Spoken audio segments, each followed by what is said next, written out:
Time now for the real world with Lee Anderson. And top university King's College London has been widely condemned after white lecturers were excluded from Tai Chi classes put on to, quote, tackle chronic stress triggered by racism. The event was run by practitioner Jalal Afhim, who is also co-chairman of the university's Race Equality Network.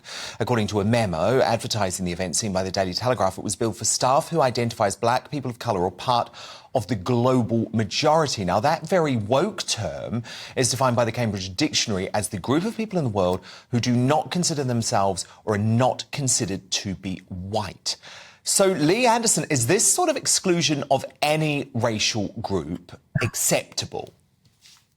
Well, listen, Dan, I mean, this is not a global majority. This is a minority of idiots that, like I've said before, they must lie awake in bed at night time thinking of the next ridiculous idea they can come out with. Look, you do not solve racism by racism. And for me, this is racism. You're segregating people once again. You put them into little categories and you're telling them that they are victims, they're being victimised, and that the nasty white people are being horrible to them. Look, the vast majority of the people of this great country are not interested in this nonsense. Like I said, it's a minority of people dreaming up these airbrain scenes to justify them being in the job. They need to shut up. In fact, they need sacking.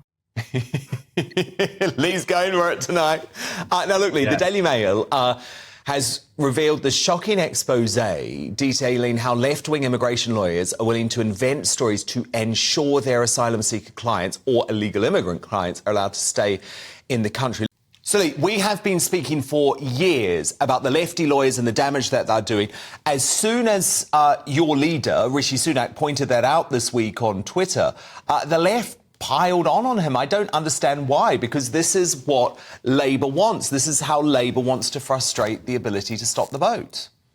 Well, it's interesting you say that, because I was looking at Twitter and there was it was the Twitter pack of left-wing hyenas again. They were just leaping on the PM when he put a tweet out a few days back. Look, this, although it's shocking, Dan, are we really shocked that this is going off? No, we're not. We know it's going off. We've got the pictures again there, which churns my stomach. You've got these lefty lawyers. You've got these charities. You've got the people smugglers. They're all complicit. It's a massive trade, and they're all feeding off each other. And like I said in the previous clip, these lawyers, that's doing this, they should be struck off and they should be put in prison. It's as simple as that.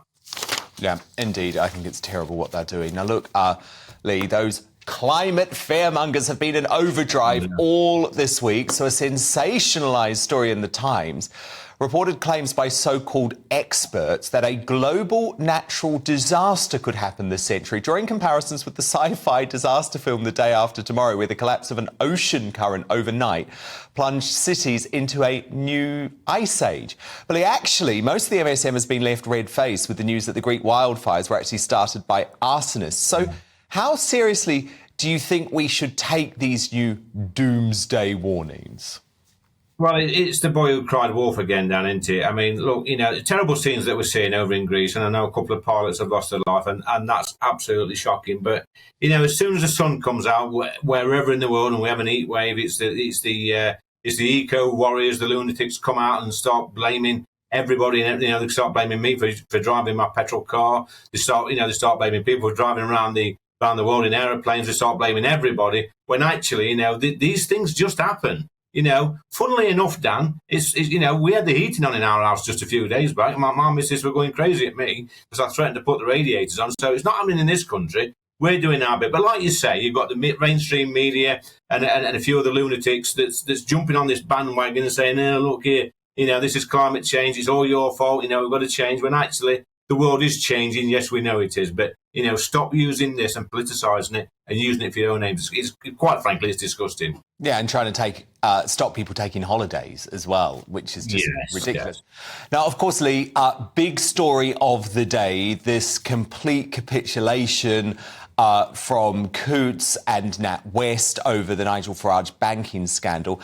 However, lots of senior Tories, including members of the cabinet, furious about this, Lee. Do you think all of the NatWest board have to stand down, or is the head of Rose enough?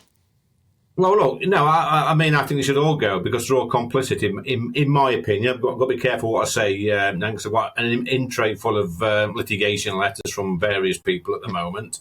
But what I would say, they've actually done the impossible here in NatWest. They've actually, if you want to drag your own brand through the gutter, what do? Look for one of the most high-profile politicians this country has ever produced, i.e. Nigel Farage, and then throw him out the bank. I mean, he's probably the best political campaigner we've seen in this country in the past 50 or 60 years. And what have they done? They've totally pissed him off. He's come back, and actually, there's going to be a lot of good come out of this, Dan, I think. Farage has got this campaign going. I mean, how can you be so stupid to pick on somebody like Farage, with something like this? It's beyond any normal intelligence. Yeah, it is. And it's such a worry, isn't it, Lee? Because, I mean, are they going after your social media? It's so concerning, this idea that the banks are tracking us for having perfectly sensible views, which, by the way, the majority of the country actually agree with. Well, it is. It's not just the banks; it's other organisations as well. Like I said, my inbox now. I've got a few letters in there from solicitors from different organisations. Every time I tweet something, I'm getting threatened with legal action. These people should not be allowed to shut us up. Whenever I've got a platform, whether it be on GB News or in Parliament, I will keep opening my mouth and saying exactly what I think. Because the day we stop doing that is the day we turn into China. Yeah, we have to start speaking up against this, don't we? And Lee, did you see Rachel Reeves, the shadow chancellor, trying to make this some sort of issue of sexism? Sort of saying, people are rounding on Alison Rose because she's a woman. Why is it that Labour always run towards identity politics? Because I really don't think the gender of the chief executive has anything to do with her conduct in this story. Look, Dan, this situation has nothing to do with the sex of the woman, sex of the person, should I say, or being a woman. This is down to stupidity. And I feel in these organisations that these people think they are above the law. They think they're untouchable. They think they can do anything they want. But like I say, it's stupidity. Fancy doing this. And it begs a question, Dan. She's been caught this time. Has she done it before? Very good question, and I think there's a lot more to come on this. Lee Anderson, our Red Wall Rottweiler, and of course The Real World, back 7 o'clock Friday night here on GB News. Will be another unmissable show. Lee, thank you so much.